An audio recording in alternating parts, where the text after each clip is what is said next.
There are many scenarios where people will quite commonly cope. And what do I mean by that word, cope? The easiest extent of describing it is most likely just they provide some hypothetical that they couldn't live up to, and then admit that they'll never be even remotely close to it, and then just give up. It's a all or nothing sort of vibe. For instance, it's quite common to hear people say, oh man, I would have gone pro after, high school with football, but I just had a knee injury. And then you look at this individual, and they're not just on the heftier side. They've really let themselves go. And the point that I'm bringing to this is, no, my brother in Christ, your knee wasn't the problem. Sure, it may have been a problem, but then you completely destroyed the routine because of one little variable. It's not to say that you have to let yourself go to the absolute worst extent possible. That's coping.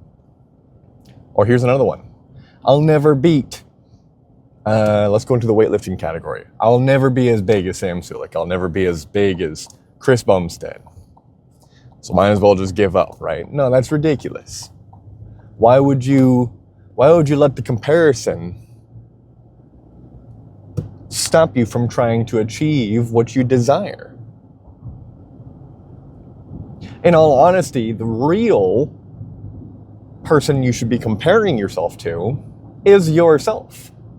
Are you making a concerted effort to continually become better? And if you aren't, you may be suffering from a type of cope. Some people may rebuttal and say, maybe I'm just content at where I'm at. Don't get me wrong, I think that contentment can be found while also trying to better yourself. If you find absolutely no area in your life where you feel the need to get better, I just don't think that's possible. You can always be better at something. There is no perfect person. There's always something that you could be better at. Either that or you're just lying to yourself. The entire purpose of being a human is to solve problems and get better at things.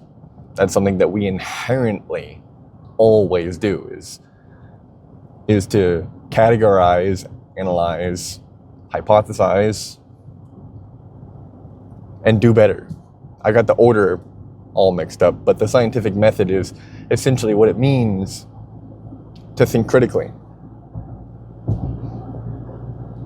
That seems to be the common trend across all aspects of being a good man, is thinking critically.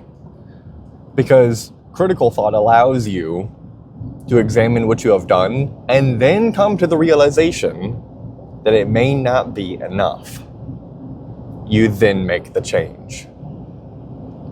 Critical thought isn't enough. You have to have action afterwards.